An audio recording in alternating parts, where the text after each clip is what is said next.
So our Swami Vishnudevananda, he's a peace missionary. So very often time he go to places that are very dangerous. You know, he's famous by flying his airplane, his small airplane. He can be shot anytime. Over places where people are fighting, and he dropped flowers and leaflets. He said, you know, he's the barrier-breaking mission. Yeah?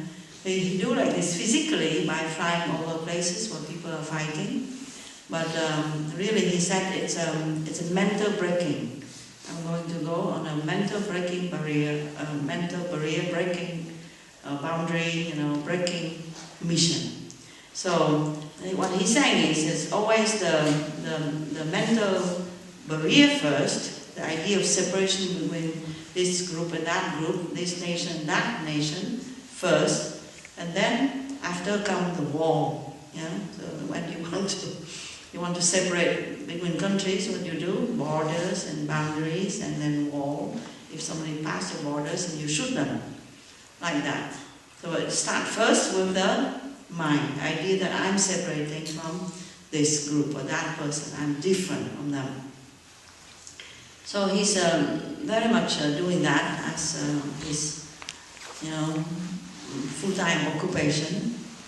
And then he also go to places that are very hot when people are really in conflict with each other, and try to be the peace missionary, the peace, the one that brings. I remember the story that he went to the Golden Temple. At that time, there was a big conflict between the Sikhs and the Hindu.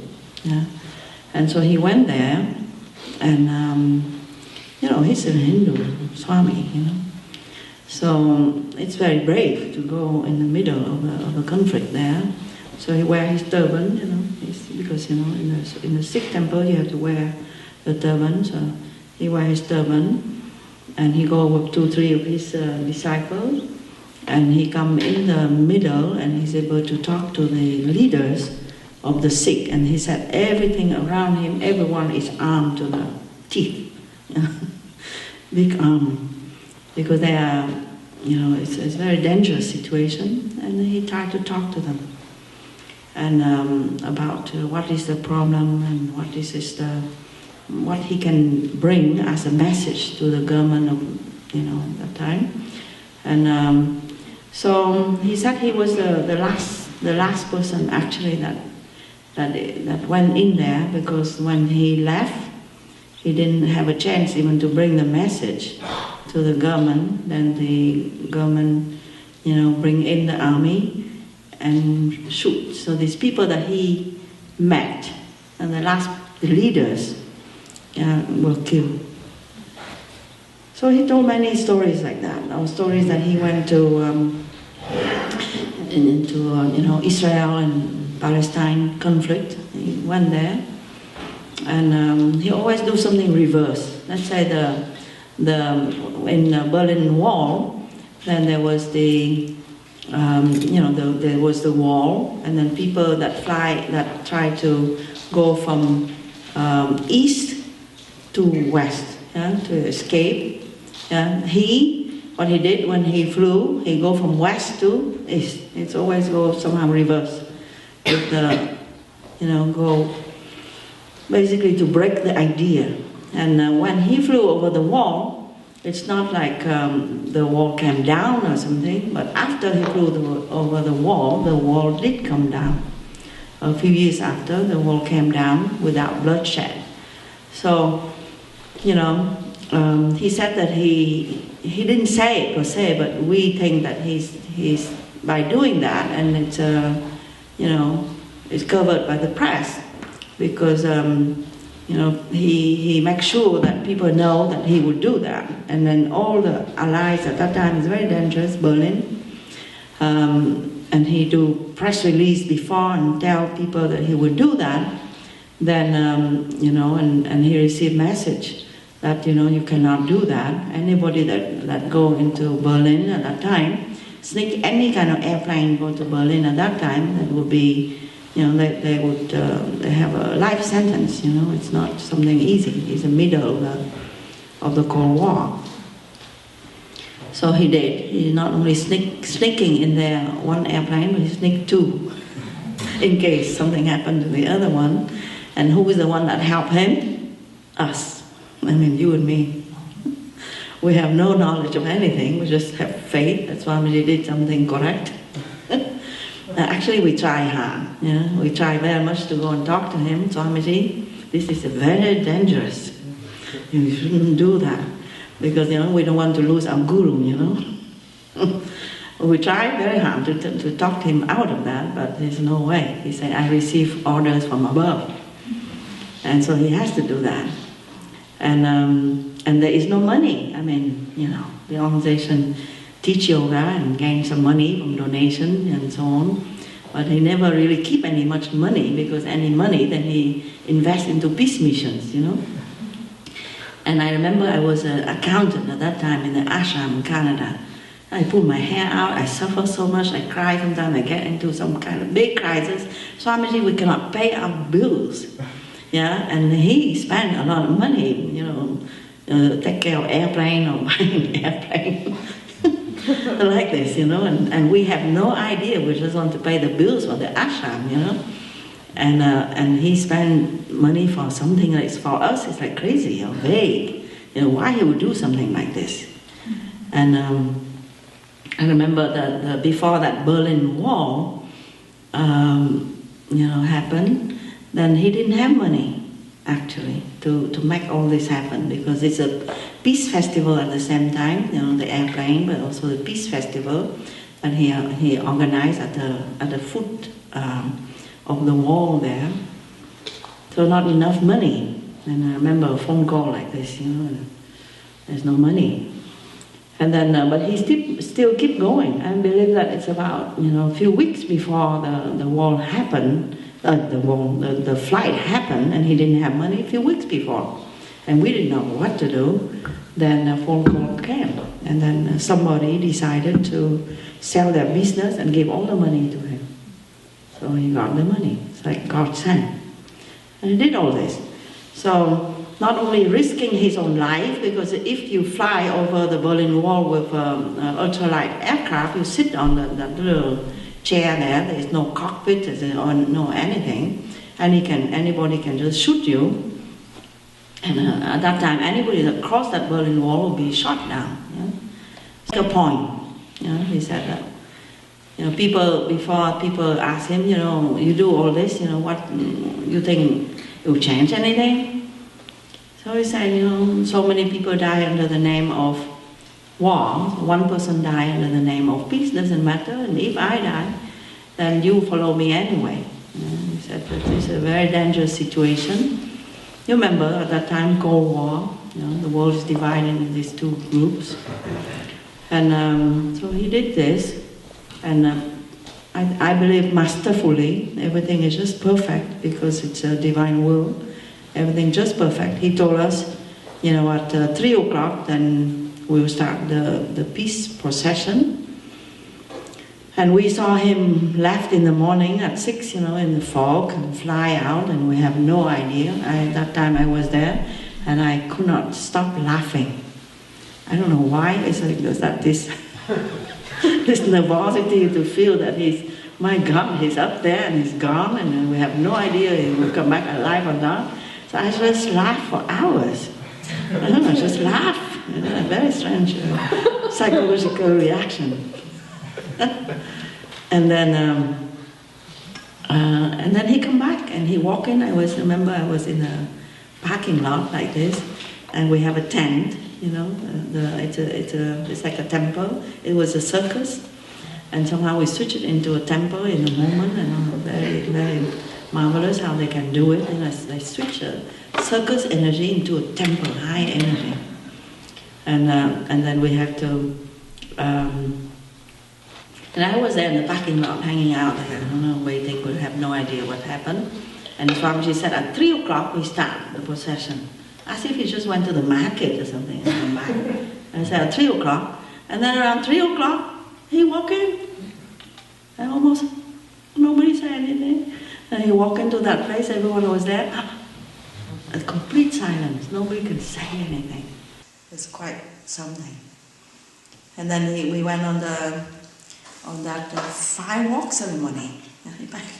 He made fire walking like this, big long fire walk, for the same purpose.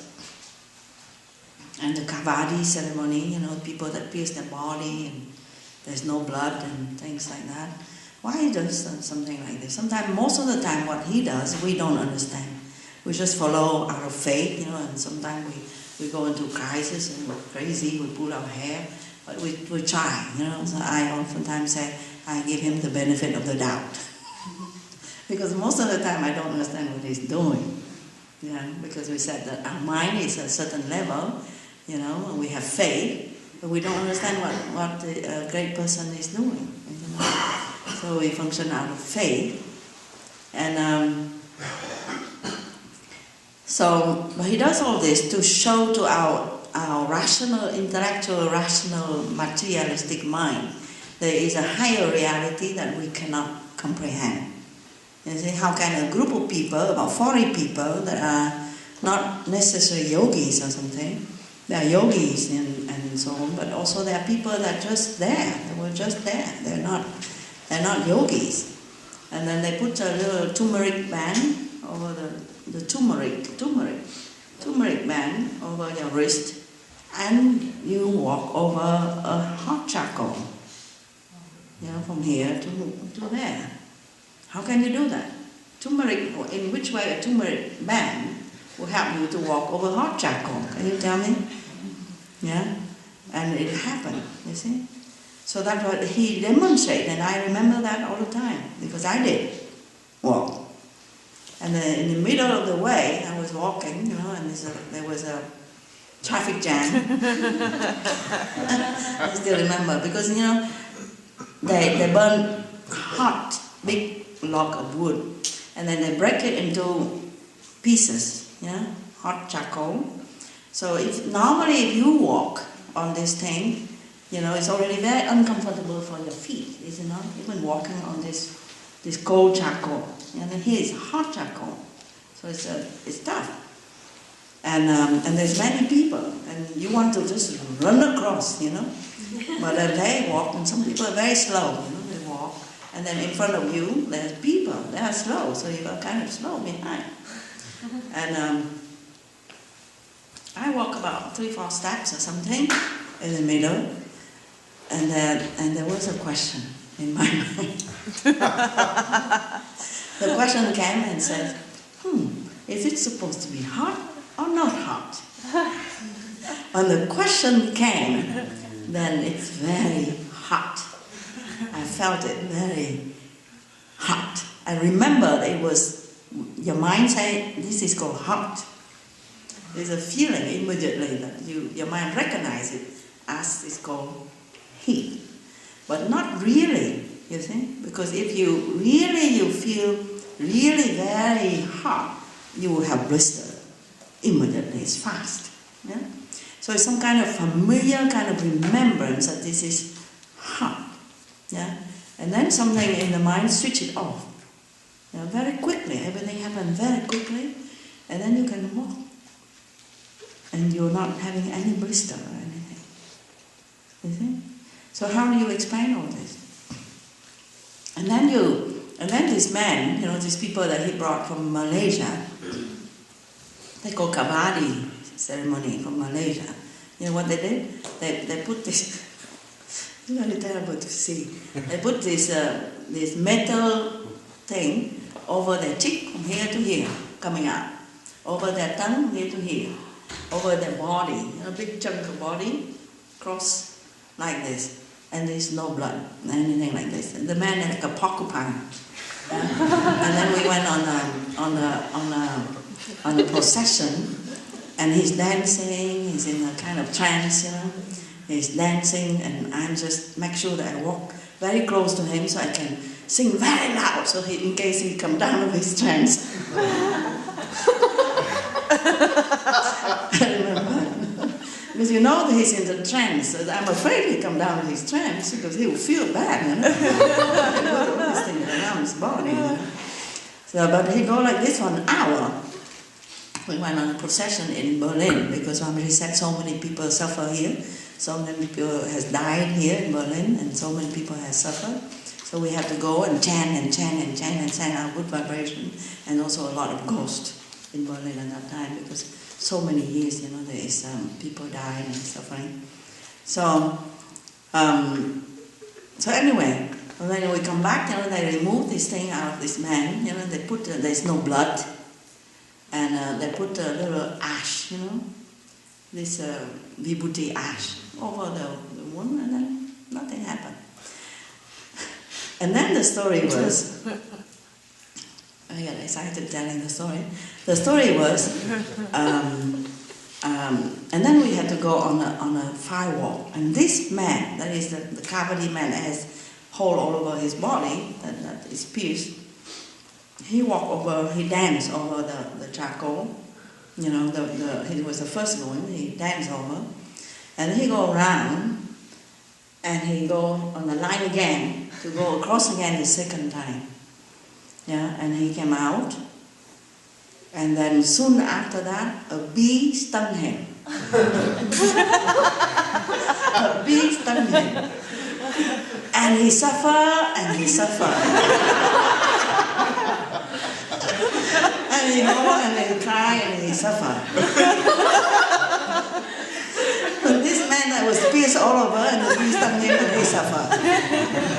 So his friends told the story, his friends in his group said that because of his egoism.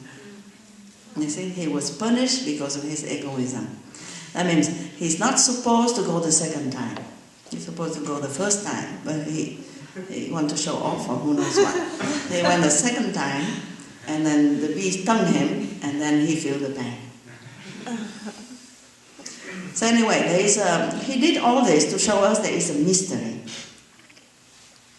Mystery about our mind, what our mind can do. Yeah? Our mind can bring us pain. Like I said, that familiar pain, when we call it hot, heat. It comes very quickly, but you recognize it, but actually you are not, because you're not there. So there's so many different layers of the mind that you can go, and how you can go also to the level where you transcend body sensation, you transcend your own body, you transcend your normal kind of feeling. So this can happen. So in the spiritual life, and in devotion, there's so many different levels. So when Advaita Das tell all the stories, you have to think about this, and see that he said all the time, take it or leave it. I like this. Take it or leave it. That means you hear the story, you have to kind of think about it, and you have to kind of see if you can apply, how it makes sense or not make sense. And he says that it will sit in your mind, and sometimes certain thoughts really bother you, So then, because it doesn't fit to your kind of thinking, and you have to think about it, and then you have to kind of develop what we call tolerance. That is the path of many, but God is one. The truth is one, but the path of many, and like that, so that you yourself eventually you would be more strengthened in your own kind of path. So that's the mind, and the devotion, the love, and he talk about, love again and again. Love is, he said like this: live in love, and breathe in love, and drink in love, and sing in love, and eat in love, and drink, and talk in love, and pray in love, meditate in love, and think in love, and move in love, and die in love. And he said all this. So how do you do that? How do you do like that? Live in love, and breathe in love, and drink in love, and think in love, and move in love, and die in love. That means you have to become an embodiment of love, basically. Love has to be your main kind of vibration. Love has to be your main kind of food, your main kind of vibration or radiation. And then at that time, whatever you do, you will be love. See? So you cannot apply, like sometimes we try to apply, in the beginning we have to do that. We have to apply recipe. You see? When you don't know something, you have to apply recipe. People give you a recipe, you say, okay, apply. But when you apply a recipe, all the time everything falls apart. Is it not? It's not really, it doesn't work. It doesn't. And you say, oh, how can he or she does the same thing and give me the recipe, but when I do it, it doesn't work. Yeah? Because there's something missing. Yeah? The ingredient missing. There is something missing. Something you did not get it. You can apply a recipe, but you did not get it. So it takes some time for us to learn all these things. First, intellectually, to think about this, and then you have to apply in a very simple manner, you know, in daily life, how you're going to do. So what is our homework today? Well, we have lecture on forgiveness, but what's our homework I gave you? To notice the suffering. Yeah, to notice the suffering of somebody. Okay? It can be to anybody. And try to do something about it. So that's your homework today. Okay? You'll be very busy. Okay, Hai Om Satsang.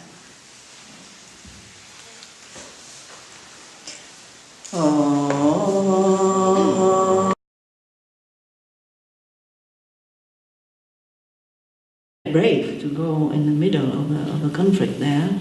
So he wear his turban, you know, because you know in the Sikh temple you have to wear the turban. So he wear his turban, and he go with 2-3 of his disciples, and he come in the middle, and he's able to talk to the leaders of the Sikh, and he said everything around him, everyone is armed to the teeth, big army, because they are, you know, it's a very dangerous situation, and he tried to talk to them, and about what is the problem and what he can bring as a message to the government of, you know, that time, and so he said he was a group or that person. I'm different from them.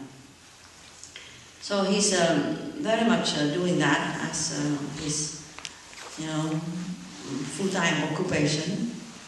And then he also go to places that are very hot when people are really in conflict with each other, and try to be the peace missionary, the peace, the one that brings. I remember the story that he went to the Golden Temple. At that time, there was a big conflict between the Sikhs and the Hindu. Yeah? And so he went there, and you know, he's a Hindu Swami, you know. So it's very.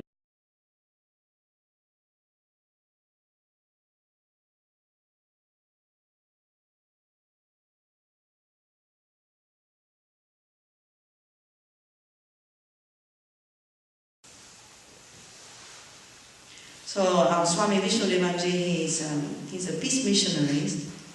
So very often time he go to places that are very dangerous. You know, he's famous by flying his airplane, his small airplane. He can be shot anytime over places where people are fighting, and he dropped flowers and leaflets. He said, you know, he's the barrier-breaking mission. Yeah?